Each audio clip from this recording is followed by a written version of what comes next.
धन निरंकार जी संगत जी। संगत जी, बुढ़ापे में किसके भाग्य में औलाद का सुख नहीं होता, ये 4 बातें बुढ़ापे में बहुत काम आएंगी। इन्हें ध्यान से सुनना। कहते हैं हर किसी के जीवन में बुढ़ापे का आगमन जरूर होता है, चाहे आप अमीर हो या गरीब, बुद्धिमान हो या मूर्ख, सुंदर हो या कुरूप, कमजोर हो या ताकतवर, बुढ़ापा कभी रहम नहीं करता। ये सच्चाई है। और ये भी सच्चाई है कि बुढ़ापा जब आता है तो नज़र मंद पड़ने के साथ साथ बुद्धि भी मंद पड़ जाती है, जिसके कारण इंसान में चिड़चिड़ापन आ जाता है। ऐसे में घर में कलेश होने की संभावना बढ़ जाती है। उस स्थिति में बहू और बेटा उनकी केयर करना छोड़ देते हैं। एक तो बीमारियों से घिरा हुआ वो बूढ़ा शरीर, और ऊपर से बहू और बेटा ध्यान ना दें तो बुढ़ापा और भी ज़्यादा दुखदाई हो जाता है। अब सवाल ये है कि बुढ़ापे में किन किन बातों को ध्यान में रखना चाहिए जिससे बुढ़ापे में हमें और कोई दुख तकलीफ ना हो। तो चलिए संगत जी, राधा स्वामी शब्द चैनल के माध्यम से इस साखी से समझते हैं कि बुढ़ापे में किसके भाग्य में औलाद का सुख नहीं होता। संगत जी, बहुत समय पहले की बात है। एक नगर में एक अमीर आदमी रहता था। उसका बहुत बड़ा कारोबार था। देश विदेश में व्यापार करके जब उसने खूब धन कमा लिया तो एक दिन उसके माता पिता ने अपने पुत्र से कहा, बेटा, धन तो आपने खूब कमा लिया, अब अपना विवाह करके अपनी गृहस्थी को भी आगे बढ़ाओ। हम भी अब बूढ़े हो चुके हैं, मरने से पहले पोता पोती का सुख भोग लें तो जीवन की सारी इच्छाएं पूरी हो जाएंगी। घर में जब बहू आ जाएगी तो हमारे लिए भी कुछ सुख हो जाएगा। संगत जी, एक बात बताऊं, इस संसार का एक नियम है, कोई भी सुख हमें तब तक सुख लगता है जब तक वो सुख हमसे दूर रहता है। उसे प्राप्त कर लेने पर हमें वही दुख लगने लगता है। दूर से देखने पर रेगिस्तान में बालू भी पानी के समान दिखाई देती है। कोई प्यासा आदमी जो पानी की तलाश में भटक रहा है वो तो उसे पानी समझकर बड़ा खुश होता है, लेकिन जब पास पहुंचता है तो बालू को देख दुखी हो जाता है। ऐसे ही इस संसार के दुख हैं, दूर हैं तब तक तो सुख हैं, पास आ गए तो फिर वही दुख बन जाते हैं। माँ बाप भी जब बेटे की शादी होती है तो बड़े खुश होते हैं। कई सपने उनकी आंखों में होते हैं कि घर में जब बहू आएगी तो हमारे लिए सुख हो जाएगा। लेकिन बहू आने के बाद जैसे जैसे समय बीतता है धीरे धीरे सब बदल जाता है। जो सोचा था उसके उल्टा हो जाता है। जिस बहू और बेटे को लेकर मन में सुखों की कल्पना की थी, आज उन्हीं से दुख मिल रहा है। अब वे अपने दुर्भाग्य को कोस रहे हैं। समझ में नहीं आता कि बहू बेटों में कमी है या फिर स्वयं में। जो सास बहू के आने पर बड़ी खुशी मना रही थी, मोहल्ले पड़ोस में अपनी बहू की बड़ाई करते नहीं थकती थी, 2-4 साल के बाद वही सास उसी बहू की पड़ोस में जाकर बुराई करने लगी। अब ऐसा क्या हो गया जिसमें पहले सुख नजर आ रहा था, अब दुख लगने लगा? इसी बात को हमें ठीक से समझना है संगत जी। उधर उन बूढ़े माँ बाप ने अपने बेटे पर शादी करने के लिए दबाव बनाया। लड़के ने कहा, पिताजी, आपकी खुशी के लिए मैं विवाह तो कर लूंगा, पर मुझे लगता है कहीं शादी करके मैं उलझन में ना पड़ जाऊं, क्योंकि लोग कहते हैं शादी करने के बाद जिम्मेदारियां बढ़ जाती हैं, खर्चे बढ़ जाते हैं, आज़ादी खत्म हो जाती है। आने वाली लड़की हमारे ऊपर बोझ न बन जाए। तब माँ बाप ने कहा, बेटा, कैसी बातें करते हो, विवाह मनुष्य की जरूरत है। शादी के बाद संतान की उत्पत्ति होती है, संतान से ही वंश आगे चलता है, पुत्र से ही पिता का मोक्ष होता है। पत्नी मनुष्य के जीवन की संगिनी होती है, दुख और सुख की घड़ी में पति का साथ नहीं छोड़ती। जिंदगी में जब जब विपत्ति आती है तब पत्नी ही पुरुष की हिम्मत बनती है, उसे कई गलत रास्तों पर चलने से रोकती है। उसके आने से घर में कुछ सहूलियत हो जाती है। घर पूर्ण रूप से घर तभी बनता है जब घर में स्त्री का आगमन होता है। माता पिता के बहुत समझाने पर लड़का विवाह करने के लिए राजी हो गया।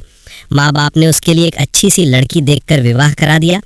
सुंदर और संस्कारी पत्नी को पाकर लड़का भी बहुत खुश हुआ और उसके माता पिता भी बड़े प्रसन्न रहने लगे। अब तो हंसी खुशी के साथ वे सब जीवन गुजारने लगे। बहू अपने पति के साथ अपने सास ससुर का भी खूब अच्छे से ख्याल रखती थी। उन्हें समय पर भोजन पानी दिया करती थी, उन्हें कोई कष्ट नहीं होने देती थी। धीरे धीरे समय बदलने लगा।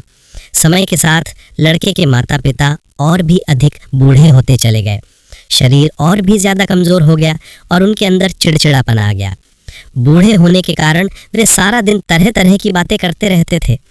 जब भी किसी काम की कहते तो ऐसा लगता था जैसे वे गाजी दे रहे हों। उनका ऐसा व्यवहार लड़के की पत्नी को पसंद नहीं आता था। वे अपने सास ससुर के स्वभाव से परेशान होने लगी थी। जब भी वह पलटकर जवाब देती थी तो घर में झगड़ा होने लगता था। शाम को जब उसका पति घर पर आता तो वह अपने पति को सारी बात बताती थी कि आपके माता पिता किसी न किसी बात को लेकर रोज मुझसे लड़ते हैं। यदि उनका यही हाल रहा तो मैं किसी दिन ये घर छोड़कर चली जाऊंगी। मुझे अब उनकी बातें बर्दाश्त नहीं होती। पत्नी की बात सुनकर लड़का अपने माता पिता को समझाता है कि तुम दोनों अपनी बहू के साथ ऐसा व्यवहार क्यों करते हो। माँ बाप ने कहा, बेटा तुम्हारी पत्नी ही हमसे व्यर्थ में झगड़ती रहती है। हम किसी काम की कहते हैं तो सुनती ही नहीं है। एक एक दो दो घंटे हो जाते हैं तब कहीं हमारी बात सुनती है। लड़का जब माँ बाप की सुनता था तो वे पत्नी पर आरोप लगाते थे और पत्नी की सुनता था तो वहाँ माँ बाप में गलतियाँ निकाल कर रखती थी। लड़का बड़ा परेशान हो चुका था। आखिर किस में कमी निकाले, किसको समझाए। रोज रोज के झगड़ों से उसकी पत्नी भी तंग आ चुकी थी। कुछ दिन तक तो वह अपने सास ससुर के व्यवहार को बर्दाश्त करती रही, लेकिन जब उससे ये बर्दाश्त नहीं हुआ तो वह अपने माता पिता के घर रूठ कर चली गई। अपनी पुत्री को जब उधर पिता ने देखा कि वह अपनी ससुराल से अकेली आई है तो पिता समझ गया कि जरूर मेरी बेटी अपनी ससुराल से लड़ झगड़ कर आई होगी। उन्होंने पूछा, बेटी क्या बात है, तुम दामाद जी के साथ क्यों नहीं आई? अकेले आने का कारण क्या है?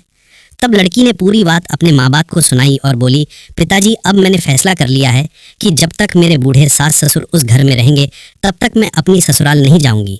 रोज रोज की क्लेश से मेरा जीवन नर्क बन गया है। वहाँ रहकर मेरा दम घुटता है। ना मैं मर पा रही हूँ ना जी पा रही हूँ, इसलिए मैं अब वहाँ नहीं जाऊंगी। बेटी की बात सुनने के बाद उसके माता पिता ने कहा, बेटी तुम आ गई तो कोई बात नहीं, ये तुम्हारा ही घर है, आराम से रहो। परंतु हम जानते हैं कि किसी भी लड़की का अपने पिता के घर में गुजारा नहीं होता। जब तक लड़की का विवाह नहीं होता तब तक ही बेटी का घर माता पिता का घर है, लेकिन जब उसका विवाह हो जाता है तो ससुराल ही उसका असली घर है। इसलिए हम तो यही कहेंगे कि जैसे भी बने दुख तकलीफ को सहन करते हुए तुम्हें अपने घर पर ही रहना चाहिए। प्रत्येक मनुष्य के जीवन में ये बातें होती रहती हैं, हमें उनसे घबराना नहीं चाहिए। यदि तुम अपने सास ससुर से परेशान होकर आई हो तो बेटी मेरी एक बात ध्यान से सुनो।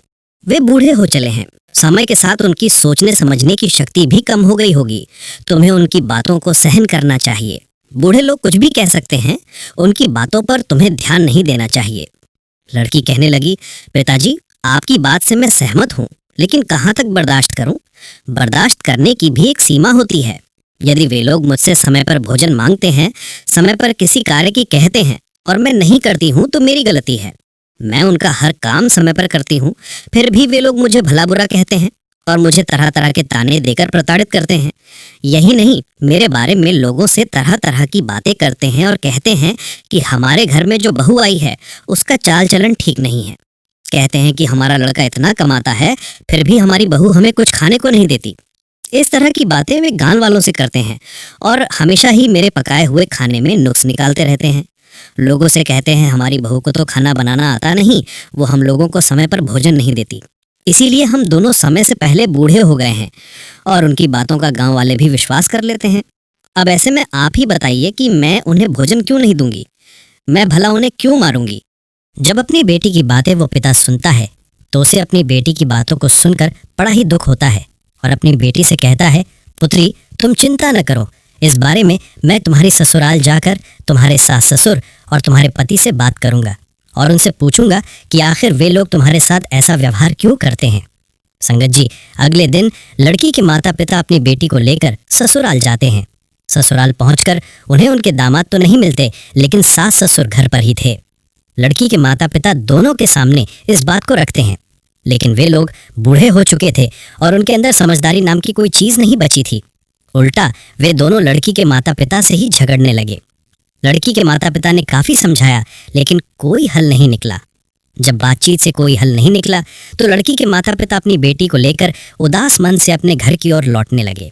जब वे वापस लौट रहे थे तो रास्ते में उन्हें एक संत महात्मा दिखाई दिए, जिनके हाथ में एक कमंडल था और उनकी सफेद लंबी दाढ़ी थी। जब लड़की के माता पिता उस महापुरुष के पास पहुंचते हैं तो उन्हें मालूम पड़ता है कि वो महात्मा बड़े ही पहुंचे हुए सिद्ध महात्मा हैं। लड़की के माँ बाप ने महात्मा जी को प्रणाम किया और उनके चरणों के पास बैठ गए। जब साधु महाराज ने पूछा, पुत्र तुम्हारी क्या परेशानी है? तो लड़के का पिता कहने लगा, महाराज मैं बड़ी उलझन में फंसा हुआ हूँ, मेरी समझ में नहीं आ रहा है कि मुझे क्या करना चाहिए। तब साधु महाराज कहते हैं, हे बच्चा, तुम्हें जो भी परेशानी है उसे मुझे साफ साफ बताओ, मैं तुम्हारी परेशानी का कोई ना कोई जरूर समाधान कर दूंगा। तब लड़की का पिता कहता है, हे गुरुदेव, कुछ साल पहले मैंने अपनी बेटी की शादी इसी गांव में की थी। लोग बहुत ही अमीर हैं। जिस लड़के से हमने अपनी पुत्री का विवाह किया था वो लड़का तो ठीक है, लेकिन उसके माता पिता कुछ ठीक नहीं है। वे बूढ़े हो चुके हैं और बूढ़े होने के कारण रोज मेरी बेटी को तंग किया करते हैं। मेरी बेटी के बारे में गांव वालों के सामने उल्टी सीधी बातें करते हैं, जिसके कारण मेरी बेटी अपनी ससुराल छोड़कर मेरे पास लौट गई और मेरे पास रहने की जिद करने लगी। अब ऐसे में आप ही बताइए कि कोई पिता अपनी शादीशुदा पुत्री का जीवन भला कैसे काट सकता है। लड़की के पिता की ऐसी बातों को सुनकर वो सन्यासी कहने लगा कि हे पुत्र, यदि ऐसी बात है तो तुम मुझे उन लोगों के पास ले चलो। मैं उन्हें कुछ शिक्षा दूंगा, मैं उन्हें कुछ बातें बताऊंगा। यदि वे मेरी बताई हुई बातों को समझ जाएंगे और उन्हें अपने जीवन में उतार लेंगे तो आपकी बेटी हमेशा खुश रहेगी। वे कभी आपकी बेटी से लड़ाई झगड़ा नहीं करेंगे, स्वयं भी प्रसन्न रहेंगे और आपकी बेटी भी खुश रहेगी। अब तो लड़की के माता पिता ने उन महात्मा जी को अपने साथ लिया और अपनी बेटी की ससुराल में पहुंच गए। महात्मा जी ने लड़की के माता पिता को दरवाजे पर रुकने को कहा और स्वयं घर के अंदर प्रवेश कर गए। घर के अंदर दोनों लड़की के सास ससुर बैठे हुए थे। उधर जब लड़की के सास ससुर ने साधु महाराज को देखा तो वे दोनों उठकर खड़े हो गए और साधु महाराज को बैठने के लिए आसन दिया। फिर उस लड़के के माता पिता ने उन महात्मा जी से खाने पीने के बारे में पूछा। साधु महाराज ने कहा, मैं तुम लोगों के घर पे जी भर के खाना खाऊंगा, लेकिन उससे पहले तुम्हें मेरा एक काम करना होगा। सन्यासी की बात सुनकर दोनों बुजुर्ग व्यक्ति कहने लगे, आपकी सभी बातें हम मानने को तैयार हैं, पहले आप भोजन कर लीजिए। महात्मा जी ने कहा, नहीं, पहले तुम मेरे बातों को ध्यान से सुनो, उसके बाद ही आप अपने घर का भोजन मुझे कराना। संगत जी। उसके बाद साधु महाराज कहने लगे कि मैंने सुना है कि आप लोग बूढ़े हो चुके हो और बूढ़े होने के कारण आपको लोग परेशान करते हैं। घर में आपकी बहू भी तुम्हें बहुत परेशान करती है। साधु महाराज की ये बात सुनकर दोनों पति पत्नी कहने लगे, हे गुरुदेव, आपने ठीक सुना है, हम दोनों तो बूढ़े हो चुके हैं और हमारी बहू हमारी कद्र नहीं करती। वो हमेशा हमें परेशान करती रहती है। उसे पता नहीं है जैसे आज हम बूढ़े हुए हैं वैसे ही कुछ समय बाद उस पर भी बुढ़ापा आएगा, और ये सब जानते हुए भी वो हम दोनों को बहुत परेशान करती है। तब साधु महाराज कहते हैं कि तुम चिंता मत करो, मैं तुम्हारी समस्त परेशानियों को मिटा दूंगा, लेकिन उसके लिए तुम्हें मेरी कुछ बातें माननी होंगी। यदि तुमने मेरी ये बातें मान ली और उन्हें अपने जीवन में उतार लिया, फिर देखना आपके दिन कितने सुख से कटते हैं। मैं आपको आपके सुखी जीवन के लिए ये 4 बातें बता रहा हूँ, जिसे आप अपने जीवन में अपनाकर हमेशा खुश रह सकते हैं और कभी आपकी बहू या आपका बेटा आपको परेशान नहीं करेगा। संगत जी, इतना कहने के बाद महात्मा जी ने उन बुजुर्गों को उपदेश देना शुरू कर दिया। उन्होंने सबसे पहली बात बताई कि आपको हमेशा मेरी ये बात ध्यान में रखनी होगी कि बोलते समय अपनी बातों पर ध्यान दें, अपनी वाणी पर ध्यान दें, क्योंकि आपकी वाणी में इतनी शक्ति है कि आप अपनी वाणी से किसी का भी दिल जीत सकते हैं और आप अपनी वाणी से किसी को भी चोट पहुंचा सकते हैं। इसीलिए तुम्हें अपनी वाणी पर ध्यान देना होगा। मान लो अगर आप मुझसे बात कर रहे हैं और मुझसे बात करने का तरीका ठीक नहीं है तो मैं आपसे नाराज होकर चला जाऊंगा, मैं आपसे जुड़ नहीं पाऊंगा। मैं आपको ये बताना चाहता हूं कि आप अपनी बातों को सोच समझकर बोलिए और अपनी वाणी में मधुरता लाइए, क्योंकि विद्वान लोग कहते हैं कि जिस वाणी में मिठास नहीं वो वाणी विष के समान होती है। अगर आपको लगता है कि आपकी वाणी विष उगलती है तो बोलने से अच्छा है कि आप मौन रहें, और कोई बात बोलें तो उससे पहले उस बात पर विचार कर लेना चाहिए कि मैं जो बोल रहा हूँ वो अगले व्यक्ति को कैसी लगेगी, उसे नुकसान तो नहीं पहुँचाएगी, मेरी इन बातों से सामने वाले को क्या फ़ायदा होगा। यही सब बातें सोचकर हमें अपनी बातें दूसरों के सामने परोसनी चाहिए। मैं जानता हूँ कि मनुष्य जब बूढ़ा हो जाता है तो शरीर में तरह तरह की बीमारियाँ आ जाती हैं। उसे लगता है कि मैं ठीक बोलता हूँ, लेकिन सामने वाले को उसकी बातें हमेशा चोट पहुँचाती हैं। इसीलिए जब भी बोले सोच समझ कर बोलें। उन दोनों बुजुर्ग दंपत्ति ने साधु महाराज की इन बातों को सुना और कहने लगे कि ठीक है, आज से हम आपकी इस बात का पालन करेंगे और जब भी कुछ बात कहेंगे तो सोच समझ कर कहेंगे। तब साधु महाराज दूसरी बात बताते हैं। दूसरी बात यह है कि हमें कोई चीज़ मांगनी है तो हमें उचित समय पर मांगनी चाहिए। हमें दूसरे के समय और परिस्थिति को समझकर चलना चाहिए। मान लीजिए अगर आपको भूख लगी है और उस समय बहू खाना बना रही है, यदि उस समय आपने भोजन मांग लिया तो वो भोजन कहाँ से दे पाएगी, क्योंकि उस समय तो भोजन तैयार ही नहीं हो पाया है। अब आप चिल्लाते रहोगे तो उधर बहू को भी सुनकर गुस्सा आएगा और आपको भी समय पर भोजन नहीं मिल पाएगा, फिर दोनों के बीच झगड़ा होगा। तो हमें ये सोचकर कुछ चीज़ मांगनी चाहिए कि जिस समय हम मांग रहे हैं वो उस समय उपलब्ध है या नहीं है, या सामने वाला हमें वो वस्तु देने के लिए तैयार है या नहीं है। अब मान लीजिए आपकी बहू स्नान कर रही है, उस समय आप किसी वस्तु को मांगते हैं, तो उस अवस्था में आपकी बहू आपके द्वारा मांगी गई वस्तु को तुरंत नहीं दे पाएगी। अब यदि वो स्नान करने के बाद आपको वो वस्तु पहुंचाएगी तो आपको बड़ा बुरा लगेगा कि मैंने जब मांगा तो नहीं दिया, इतनी देर बाद आई है, अब तो ये मेरी बातों को अनसुना करती है। यही सब बातें सोच सोच कर आपको क्रोध आएगा और घर में तकरार होनी शुरू हो जाएगी। आपको ये समझना होगा कि बुढ़ापे में और जवानी में अंतर होता है। जवानी में हम सामर्थ्यवान होते हैं, जो चीज़ चाहे वो स्वयं पा सकते हैं, लेकिन बुढ़ापे में हम दूसरों के सहारे हो जाते हैं और दूसरा व्यक्ति पहले अपना काम करता है, बाद में आपकी सुनता है। यदि कोई किसी काम में व्यस्त है उसके बाद ही वो आपको कोई वस्तु ला कर देगा। इसलिए दूसरी बात यह है कि आपको हमेशा धैर्य बनाकर रखना चाहिए। कई बार ये भी हो जाता है कि आपकी बहू किसी काम से बाहर गई है या घर में नहीं है, आप कोई चीज़ मांग रहे हैं तो आपकी आवाज़ उसके कानों तक नहीं पहुंच पा रही है। ऐसे में आपकी बहू आपको वो वस्तु नहीं दे सकती। कई बार उसकी तबीयत खराब है और तबीयत खराब होने पर भी वो आपके मांगने पर तुरंत आपके पास वो वस्तु नहीं ला सकती। ऐसे में आपको उस बात को लेकर कभी नाराज नहीं होना चाहिए। अब आप कहोगे कि आपकी बहू आपकी बातों को सुनती ही नहीं है। वो भला कैसे सुनेगी? बीमार व्यक्ति एकदम से कोई काम नहीं कर सकता, इसीलिए आपको समय और परिस्थिति को समझना चाहिए कि हम कब क्या चीज़ मांग रहे हैं और जिससे मांग रहे हैं वो उस समय देने की स्थिति में है या नहीं है। संगत जी, महात्मा जी की दूसरी बात उन बुजुर्ग दंपत्ति ने बड़े ध्यान से सुनी और कहा, महाराज आज से हम ये भी बात ध्यान रखेंगे, हम जब भी कोई चीज़ मांगेंगे तो पहले देख लेंगे कि हमारी बहू वो वस्तु देने की स्थिति में है या नहीं है, वो तभी मांगेंगे। संगत जी, तब साधु महाराज कहते हैं कि अब मैं तुम्हें तीसरी बात बताता हूँ। कई बार भोजन में कमी हो जाती है, भोजन आपके मन के मुताबिक नहीं बन पाता है, तो उस समय खाना बिगड़ जाने पर उससे झगड़ना नहीं चाहिए।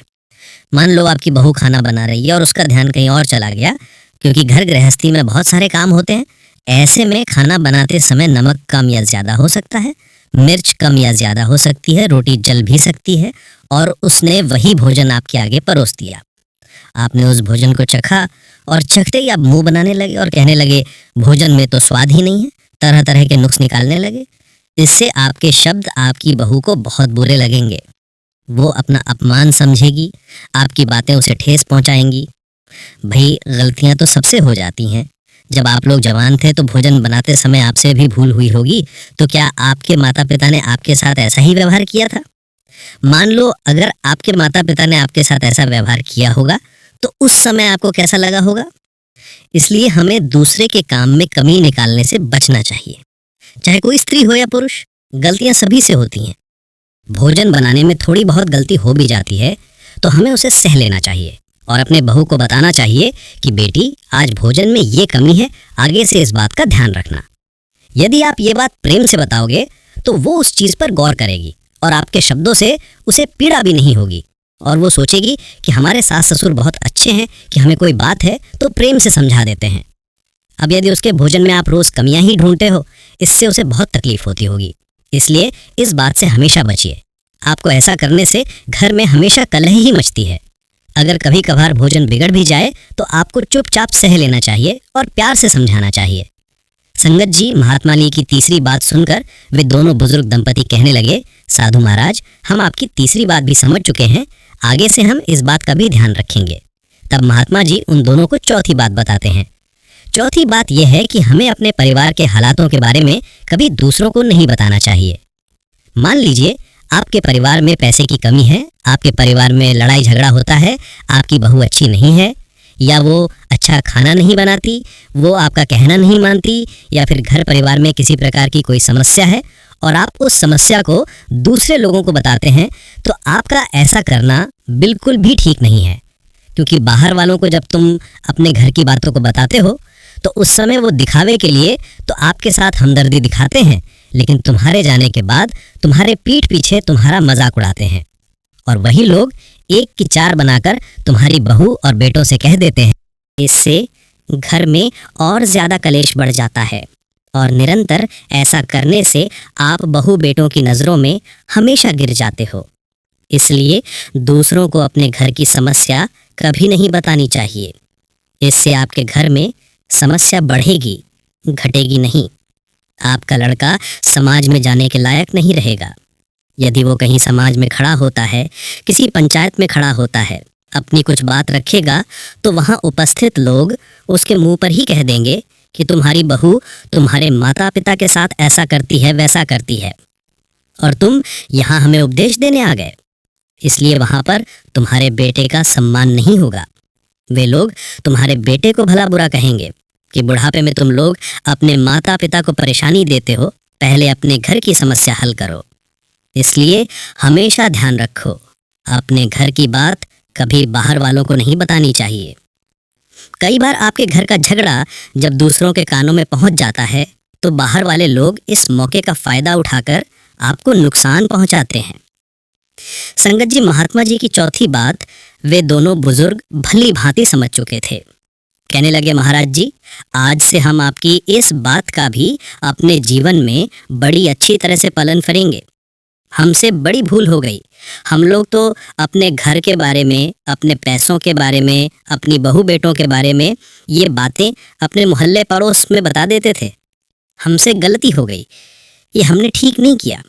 अक्सर हमने गुस्से में अपने गांव में ये बात कही कि हमारी बहू ठीक नहीं है, हमारे घर के हालात ठीक नहीं हैं, हमें कभी समय पर भोजन पानी नहीं मिलता। इन बातों को तो हमने पूरे गांव में फैला दिया है। तब महात्मा जी बोले, तुम्हारी यही बातें तो तुम्हारे दुख का कारण है। अगर आप लोग घर की बातों को पूरे गांव में फैला दोगे तो एक ना एक दिन आपके ऊपर वो परिस्थितियां आ जाएंगी जिसके कारण आपको दुखी रहना पड़ेगा। इसलिए मेरा कहना मानो, आज से अपने घर की बातों को दूसरों के सामने कभी साझा मत करो, और जो बातें मैंने बताई हैं उन्हें आप अपने जीवन में पालन करो। ये आपके बुढ़ापे में बहुत काम आएंगी। जो व्यक्ति इन 4 बातों को अपने जीवन में अपनाता है तो उसके जीवन में कभी कोई दुख तकलीफ नहीं आती और वह हमेशा खुश रहता है। उसके घर में सदैव सुख शांति बनी रहती है। उसके बहू और बेटा बुढ़ापे में अपने सास ससुर की खूब केयर करते हैं, उनकी इज्जत करते हैं और उनके सुख दुख का ख्याल रखते हैं। संगत जी, इस प्रकार से साधु महाराज ने 4 बातें उन दोनों को बताई। वे दोनों कहने लगे, महाराज, आपकी इन 4 बातों को हम भली भांति याद रखेंगे और इनका पालन करेंगे। अब तो आप भोजन कर लीजिए। साधु महाराज कहते हैं, अभी मेरी बात खत्म नहीं हुई है। मेरी बात तब खत्म होगी जब आपकी बहू और बेटा मेरे सामने होंगे, क्योंकि उन्हें भी मुझे कुछ शिक्षा देनी है, कुछ बातें मुझे उनसे भी कहनी है, क्योंकि ताली कभी एक हाथ से नहीं बजती। पहले आप अपने बेटे और बहू को बुलाइए, उसके बाद ही हम भोजन करेंगे। तब वे दोनों बुजुर्ग अपने बेटे और बहू को बुलाते हैं और वे दोनों साधु को प्रणाम करके उनके पास बैठकर बातें सुनने लगते हैं। साधु महाराज कहते हैं, आप लोग भी कुछ बातें सुन लो जो आपके जीवन में बहुत काम आएंगी।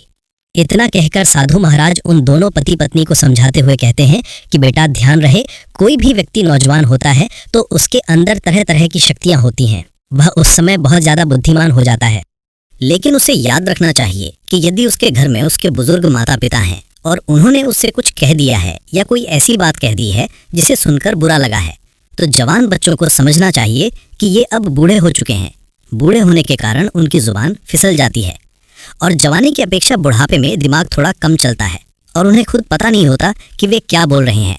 उनकी इन बातों को लेकर कभी चिंता नहीं करनी चाहिए और ना ही उन पर ज़्यादा ध्यान देना चाहिए। बूढ़े लोग हैं, कुछ भी बोल सकते हैं। जो भी व्यक्ति इनकी बातों को दिल से लगा लेता है वह हमेशा परेशान रहता है। दूसरी बात, मान लो आपके माता पिता ने आपको डांट दिया है या कोई दिल को ठेस पहुंचाने वाली बात कह दी है या बिना बात के तुमसे झगड़ा करने लगे या आपकी पत्नी से कह दिया कि भोजन ठीक नहीं बना, तो आप लोगों को पलटकर जवाब नहीं देना है। उनकी बातों को ध्यान से सुन लेना है। आपको सोचना है कि हमारी किसी गलती की वजह से भोजन बनाने में कोई कमी हुई है तो हमें पहले उस कमी को सुधारना है। अगर भोजन बनाने में कोई कमी नहीं रही है तो चुपचाप उनकी बातों को सहन कर लेना है, क्योंकि बुढ़ापे के समय में वे कुछ भी कह सकते हैं और ऐसा भी नहीं है कि बुढ़ापे में वे हमेशा गलत बात ही बोलेंगे। अगर आप लोग कोई गलत कार्य करते हो तो वे ज़रूर रोकेंगे, क्योंकि आप लोगों से ज़्यादा वे जिंदगी जी चुके हैं, उनके पास जीवन जीने का अनुभव है। उन्हें ज़्यादा पता है कि कौन सा कार्य आपके हित में है और कौन सा आपके अहित में। यदि वे अपने अनुभव से आपको किसी कार्य के लिए रोकते हैं तो उनकी बातों को कभी बुरा नहीं मानना चाहिए। उन्हें पता है कि क्या करने से आपका फायदा होगा और क्या करने से आप मुसीबत में पड़ जाओगे। बेटों को भी सोचना चाहिए कि माता पिता बुढ़ापे के समय में कुछ भी कह सकते हैं। हमें उनकी बातों का बुरा नहीं मानना चाहिए, क्योंकि बूढ़े व्यक्ति की बुद्धि में और छोटे बच्चे की बुद्धि में ज़्यादा अंतर नहीं होता। यदि वे हमसे लड़ते हैं या कुछ कहते हैं तो हमें सह लेना चाहिए, उनसे झगड़ना नहीं चाहिए। अगर हम उनसे झगड़ते हैं तो हमारी जिंदगी में परेशानियां और बढ़ती चली जाएंगी। कई बार जब माँ बाप बूढ़े हो जाते हैं और उनकी जुबान ज़्यादा चलने लगती है तो उससे तंग आकर बहू और बेटा सोचते हैं कि इन्हें किसी अनाथ आश्रम में छोड़ देते हैं। ध्यान रखना, यदि आप ऐसा करते हो तो ये भी सोचना कि भविष्य में आप भी जब बूढ़े पड़ोगे और आपके बच्चे होंगे तो आपके बच्चे भी आपके साथ वैसा ही व्यवहार करेंगे जैसा आप कर रहे हो। हमें अपने बूढ़े माता पिता की वजह से चाहे लाख परेशानी हो, हमें उनका हमेशा ख्याल रखना चाहिए। जो भी व्यक्ति अपने बूढ़े माँ बाप का ख्याल नहीं रखता है वो हमेशा दुखी रहता है। और ये बात भी सुन लो, अगर आपके माता पिता से कोई भूल हो गई है, उन्होंने किसी को कुछ कह दिया है या तुमसे छुपाकर किसी को पैसे दिए हैं या उनसे कोई बड़ी भूल हो गई है, तो ऐसा नहीं है कि आप अपने माता पिता को उल्टा सीधा बोलने लगो। इसके विपरीत आपको उन्हें प्यार से समझाना चाहिए कि देखो, आपने इतनी बड़ी गलती कर दी जिसके कारण हमें नुकसान हो गया। आगे से आप इस बात का ध्यान रखना। अपने माता पिता को प्यार से समझाओगे तो वे समझ जाएंगे। उन्हें मारना पीटना या गाली देना बदतमीजी होगी। जो लोग ऐसा करते हैं वे अपने जीवन में याद रखना कि एक दिन पूरी तरह से बर्बाद हो जाते हैं। बहुओं को ये सोचना चाहिए कि कभी कभी सास ससुर छोटी मोटी बात कह देते हैं, लेकिन घर की स्त्रियां छोटी सी बात को बढ़ा चढ़ाकर अपने पति को बताती हैं, रोने लगती हैं और अपने मायके में भी उन्हीं छोटी मोटी बातों को बढ़ा चढ़ाकर अपने माता पिता को भड़काती हैं, जिससे अफवाह फैलती है और वो छोटी सी बात बड़ी समस्या का रूप ले लेती है। प्रत्येक बहू को इस बात का ध्यान रखना चाहिए कि वो अपनी ससुराल की बात अपने मायके में तब तक न बताए जब तक कि वो बहुत गंभीर ना हो। इतना कहने के बाद साधु महाराज वहां से चलने वाले थे, लेकिन पति पत्नी जो बूढ़े हो चुके थे उन्होंने कहा कि साधु महाराज, आपको वो वादा तो याद है ना जो आपने आते समय किया था। साधु महाराज कहने लगे, आप लोग मेरे सामने ये निश्चय करो कि आज से आप लोग अपनी बहू और बेटे को कभी परेशान नहीं करोगे। लड़की के सास ससुर ने कहा, महाराज हम आपको वचन देते हैं, आपकी बातों का अनुसरण करेंगे। संगत जी, उसके बाद साधु महाराज ने बेटा और बहू से वचन लिया कि आज के बाद वे भी अपनी तरफ से बूढ़े माँ बाप को कोई तकलीफ नहीं देंगे। ये वचन लेने के बाद साधु महाराज ने कहा कि पहले आप अपने वचन का पालन करो। जब तुम्हारे घर में सुख शांति आ जाएगी, हम तभी तुम्हारे घर में भोजन करेंगे। इतना कहकर वो सिद्ध महात्मा खड़े हो गए और अपनी कुटिया के लिए चले गए। लड़की के माता पिता ने भी अपने समधी से इजाजत ली और वे भी अपने घर को लौट गए। जब लड़की के सास ससुर ने साधु के द्वारा बताई गई बातों को अपने जीवन में अपनाया तो उनके घर में सुख शांति रहने लगी। जिस बहू का चेहरा देखते ही उन्हें चिढ़ होने लगती थी, अब वही बहू उन्हें संस्कारी बहू नजर आने लगी। बहू भी अब अपने सास ससुर का अच्छे से ख्याल रखने लगी। वे इस तरह से व्यवहार करने लगी जैसे वे उसके सास ससुर ना हों, बल्कि उसके सगे माता पिता हों। संगत जी, धीरे धीरे जब घर में शांति रहने लगी तो सबका मन प्रसन्न रहने लगा। इस तरह रहते रहते काफी समय बीत गया तो एक दिन लड़की की माँ ने अपने पति से कहा कि हमारी बेटी को ससुराल में रहते हुए इस बार काफी समय हो गया है, लेकिन हमने कोई खोज खबर नहीं ली है। एक बार हमें बेटी की ससुराल जाना चाहिए और देखना चाहिए कि वो कैसे रह रही है। लड़की के पिता ने कहा, तुम ठीक कहती हो, मैं कल ही बेटी की ससुराल जाता हूँ और जाकर पता करता हूँ कि अब उसे कोई तकलीफ तो नहीं है। संगत जी, अगले दिन जब लड़की का पिता अपनी बेटी की ससुराल पहुंचा तो उसने देखा कि उसकी बेटी अपने सास ससुर का बहुत अच्छे से ख्याल रख रही है। सास ससुर भी उसकी बेटी के साथ माता पिता की तरह अच्छे से व्यवहार कर रहे हैं और पूरे घर में सभी लोग बड़े प्यार से और आनंद से रह रहे हैं। ये देखकर लड़की का पिता सोचने लगा कि ये वही परिवार है, वही हमारी बेटी है और वही इसके सास ससुर हैं जिनकी वजह से हम सब परेशान रहते थे। संगत जी, अपनी बेटी के घर में सुख शांति और प्रेम का वातावरण देखकर लड़की का पिता बहुत प्रसन्न हुआ और वो एक दिन वहां ठहर कर अगले दिन अपने घर लौट गया। क्योंकि कोई भी पिता नहीं चाहता कि उसकी बेटी का घर बर्बाद हो या उसके घर में कलह हो। हर माँ बाप चाहते हैं कि उसकी बेटी का घर सुख शांति से भरा रहे। संगत जी, मैं उम्मीद करता हूँ कि ये साखी आपको ज़रूर पसंद आई होगी। तो चलिए मिलते हैं आपसे अगली वीडियो में एक और चर्चा के साथ। आप सभी का बहुत बहुत धन्यवाद।